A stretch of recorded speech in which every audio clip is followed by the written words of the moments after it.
Hello, everyone, and welcome to week 3 of class. I'm going to try to keep this video relatively short just so that it's not like a long time you having to sit there and watch it to go through everything. Um, that way it can be just a couple minutes if you like put it on 2 times speed or something. I've read everyone's responses to last week's discussion or assignment so far. I will be providing feedback in the comments, so make sure you check that out. It'll be pretty important as you move into like making your larger project. For this week, we're taking a look at like operations in team like operations and departments and things like that you might encounter with an esports organization.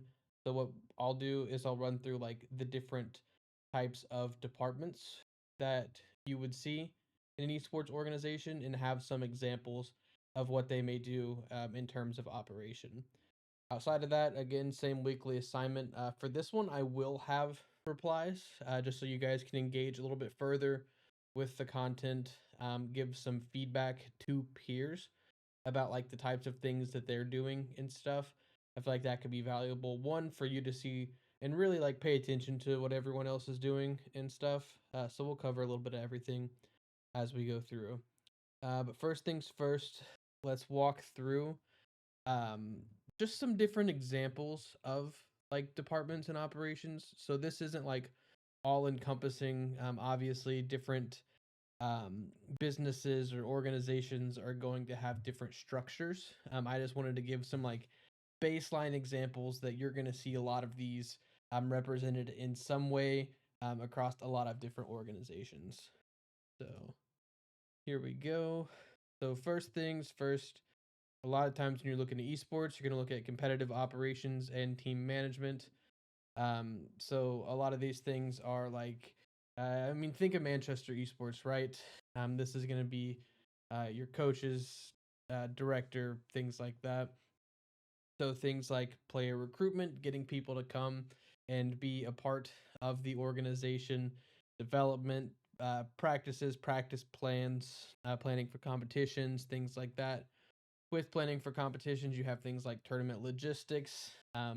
You have to pay entry fees or figure out travel if it's in person, figure out timing, scheduling, all types of things like that. And then wellness support overall, things like making sure your players stay healthy. This is the bones of an organization. Like at least a competitive esports one are those like operations and teams management.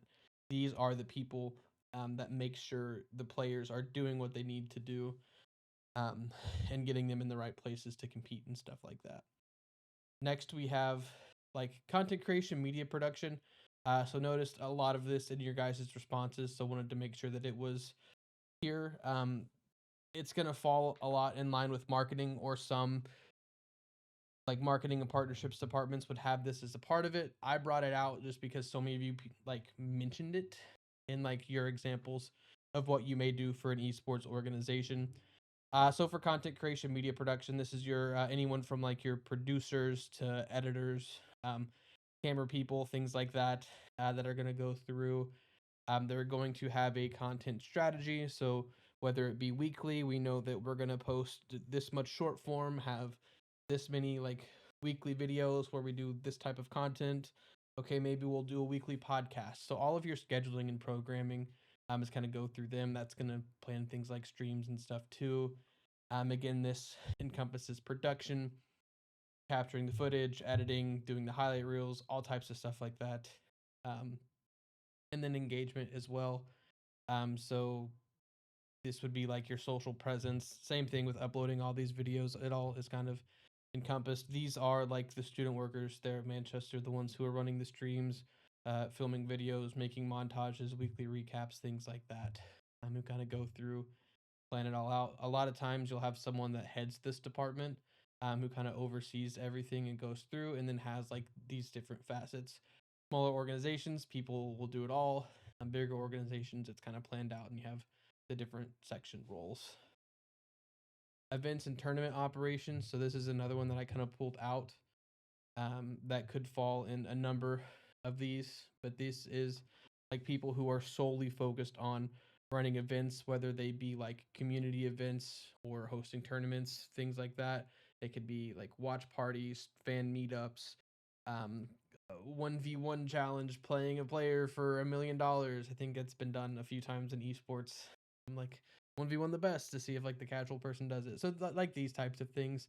And again, that's going to go hand in hand with content creation. It's going to go hand in hand with marketing partnerships. Sometimes you'll have a sponsor covering things like that. You're also going to have to coordinate with like venues, broadcasters, um, things like that, just to make sure the tournament can be run. Same thing for broadcasting. Like I said, a lot of these overlap in a lot of ways. You just may have like a dedicated person who's going to uh, take charge of the project and plan exactly what's going to happen. Maybe a lead for something like um, it was Spartan's Showdown, I think is what the name was changed to. So you're going to have someone who's kind of the lead in that and is going to take it, but you're going to plug in people from the other teams to fill some of these other roles in like the operations side of it. Marketing and partnerships we talked about a lot when we talked about content creation, media and production. This is more like overarching though. You're going to look at brand image more when you think like traditional marketing. Figure out who like you are as an organization, that brand identity or that brand voice. You're going to craft the messages that resonate with maybe not just the gaming community, but your community. Um, I use college esports a lot. It's what I work in. It's what I did. A lot of you are familiar with it. Um, your target isn't always college esports players, right? It's also parents of college players. You're looking at high schools and stuff as well, not just high school players, but high school coaches. So you're gonna want to look at who you're crafting these messages for, make sure that it makes sense. Partnerships, we'll have a whole big like section later on in the class, more specifically about really all of these topics, just to kind of break it down and go through. But partnerships, these are going to be the people who go out and pitch to sponsors like, hey, this is our organization. This is what we're doing. This is what we can do for you. And bring them in. You see a lot of partnerships, at least back in the day. Still some to this day with Red Bull or like peripheral companies, Logitech, Razer, Corsair, getting it in the hands of players or different things like that. And also that community engagement can fall in here as well to do giveaways, activations, collaborations to really move that forward. Something that's really important in like the esports world is a good like technology and infrastructure. So professional teams have to have this on their own, but something like college could lean on like the college's IT department and stuff like that. But these are things like managing the PCs, streaming setups, peripherals, all types of things. You like that's hardware maintenance, make sure everything's up to date, all your drivers are downloaded, going through all of these things like that. Also optimizing that network. Okay, we have we have to update these things, making sure you plan and coordinate it so it doesn't disrupt practice or playing time with competitions. And also, this could be something taking it a step further, using software to track player performance and go through. This is another like example of overlapping with something like the operations or team management. You could use different softwares to track your team's performance as you go through. This could be something as simple as like everyone wears a whoop and we're looking at people's heart rates as they're playing and stuff like that. So you're gonna have to have someone who kind of organizes and tracks all that stuff. These last two are like the boring business departments that everyone needs to have to be able to run. So finance and accounting. This could be anything like budgeting, planning for the year, for all the expenses that you'll need to pay, all the pay that you're gonna have to pay for all your employees and stuff. What marketing are you gonna use? How much like yeah, everything that goes into finance, accounting, budgeting, stuff like that's going to go through with it. Um, Potentially some financial reporting there if like, you're a professional or organization who's going to have stakeholders, investors, different things like that. Legal and compliance, you just want to make sure that you protect who you are, um, have from both internally and externally, right? So you want to make sure all your players or employees are doing the things that they need to do. while also protecting from anything outside. If people start to infringe on the things that you're doing or stuff like that, always good to have some of those like professional like guidelines and stuff to follow as an organization to kind of go through and do all this stuff.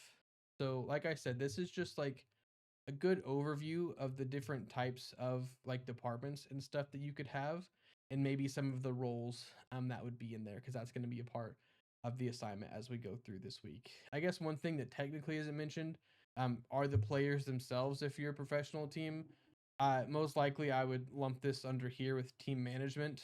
The players are like, their job is to play the game most of the time when it comes to that stuff, so that's kind of where they would be grouped. So important to know that if you're gonna have an esports team, you need to include your players somewhere. Just missed adding that when I was going through and preparing this. That's really all that I have in terms of the types of departments or operations and stuff like that that you may have. This document is uploaded if you want to go through and review this. If you have any questions, you can always reach out to me. Next, let's take a look at the actual assignment for this week. So this week is kind of an extension to last week, right? This is going to be used to kind of guide your organization project that's posted, and we went over last week. If you forgot, that video is all still there, and went over it toward the end of it. For this one, please answer each question with 3 to 4 sentences by Friday night at 11:59. So your original responses are due on Friday, and then give feedback on mistype. Give feedback on your um, like peers in the class on like what their departments and operations look like, hey, this is a good idea, maybe add in this department, or how could this department do a little bit more for you, or what types of roles maybe that they're missing. Give some feedback where maybe something that you would change, or something that they've done well that you plan to add to your organization as you go through. So with that, replies to 2 different classmates are due Sunday at 11:59. If you do your original post after Friday, points will be docked. Please don't forget to do your post and all of your replies. Replies are turned on this time, so hopefully that all works. But if you have any questions or things like that, please let me know. All of this is updated and posted in the modules. You can feel free to reach out to me on Discord or by email. And I hope you guys have a great week.